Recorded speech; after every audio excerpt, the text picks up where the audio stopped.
the marketplace, the celebration of religious nature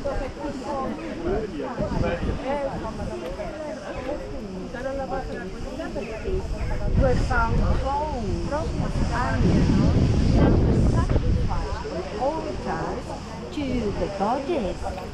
So the altars, the bases of stone, they still exist at the same place. Opposite is a rectangular stone base, and there at the front of the facade is another one.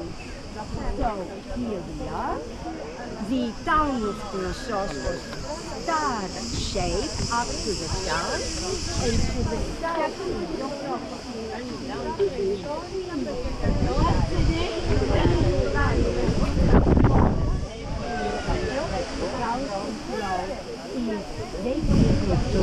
along.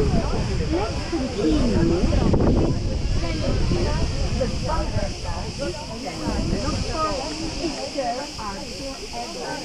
from 1900 after liberation up to 1935, he was the one who had the rule of the more than 300 laborers here in Knossos.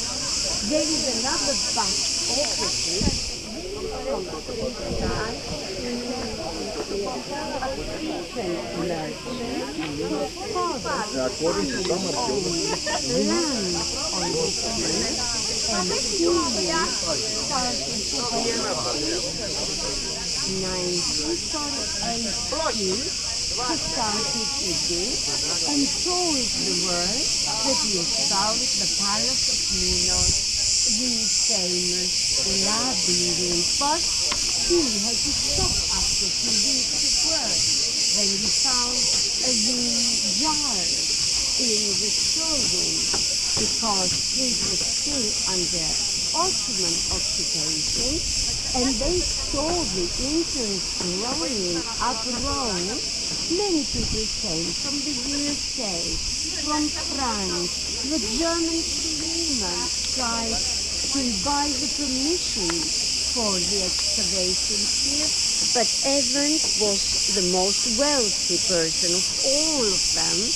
He gave a fortune to buy the area of 22,000 square meters, and his country, England, had the best diplomatic relations in this time with the Ottoman Empire, the influences. So he was the one who started 1900. We're very happy about it, because if he would have started earlier, then the first find would lie in modern Turkey, Istanbul today. So he waited after the liberation of Crete, in 1900 he started to explore it. Already in the first weeks and months, he knew how amazing this building and city it was, and he was in his mind.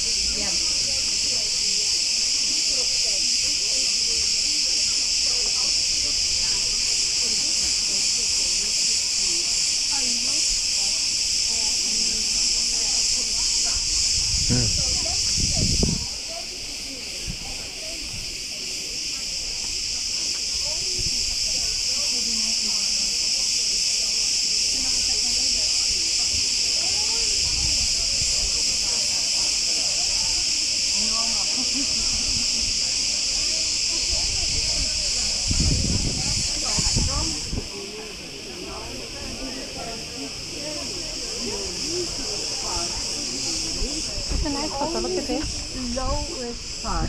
You remember why?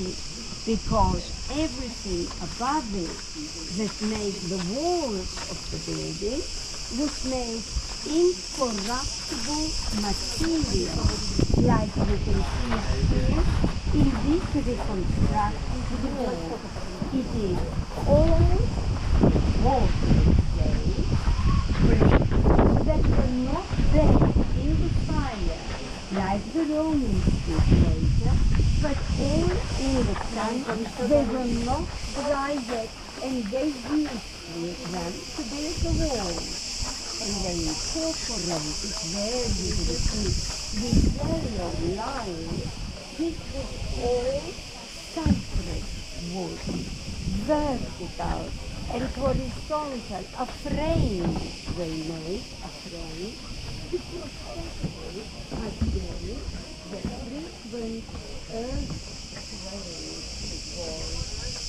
So they knew the quality of the material.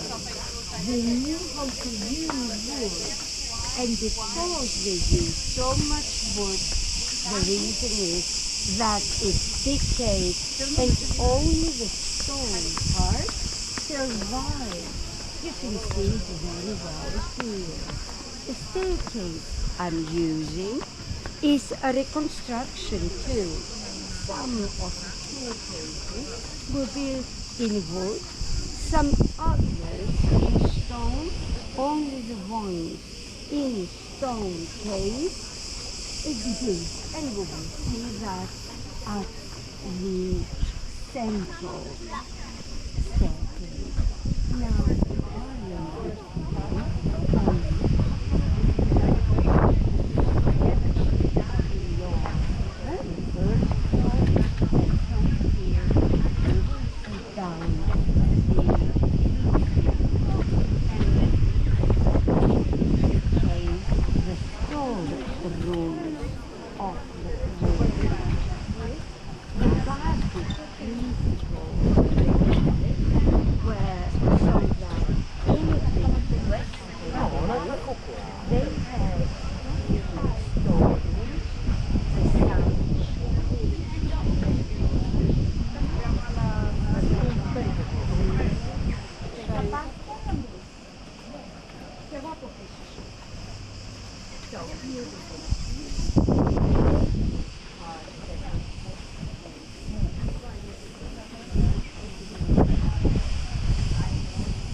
So that's Katerina, our guide. She's wonderful.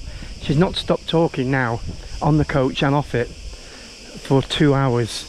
I mean, that's a skill. I mean, she knows her stuff, and she's lovely. That's our coach party. The ones there, Katerina with the yellow umbrella. Yeah, it took us 3 and 3/4 hours to get here. Including quite a long stoppage for passengers who never actually came on board. So I've got an earpiece in, so I can still hear Katerina giving us her talk on Knossos, even though I'm several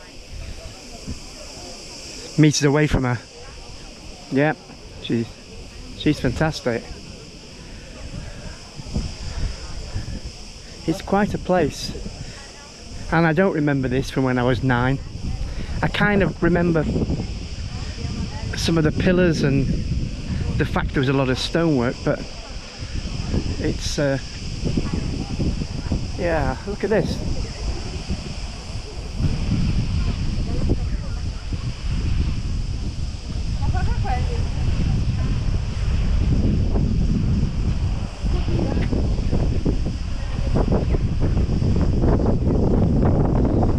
I think the crux of it is that mostly what we've seen up here, this for example, was reconstruction back at the time when it was being excavated.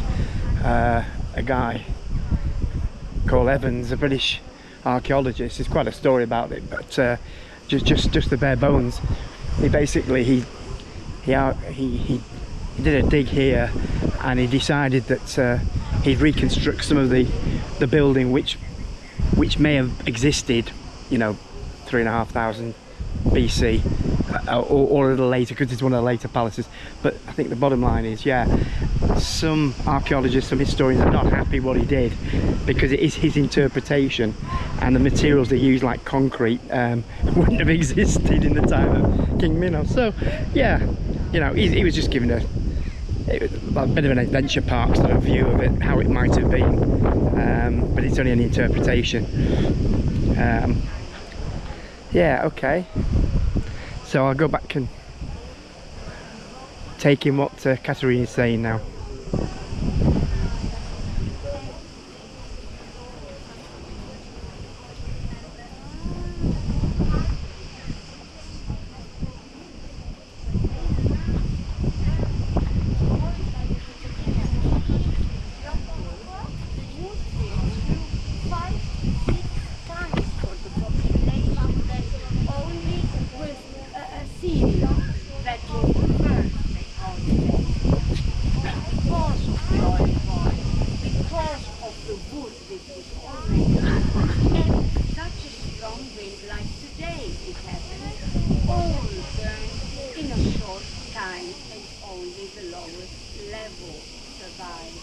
Let's go to this side to have a look at the sea, because the sea was important.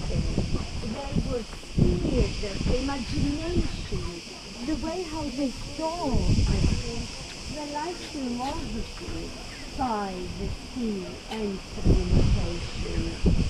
Communication became very important. Remember, Zeus brought Europe on his back from Phoenicia. Here is a little bit of shade, and you can protect yourself. He brought her as a boy from Phoenicia, from Lebanon, to the island of Sinai. What does this myth have as a background?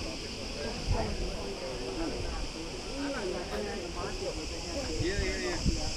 My dad tried one. I can still hear her, so I'm not missing anything. But I had read up a bit of this. More of that later. What I've picked up. I've got a book now that explains it all. It's in fine detail, written by a very knowledgeable historian about the Minotaur. Remember, we spoke about that on day one. The Minotaur and Theseus and the labyrinth. Yeah, I'm going to read some from the book later, and you'll get a better feel for what didn't take place here.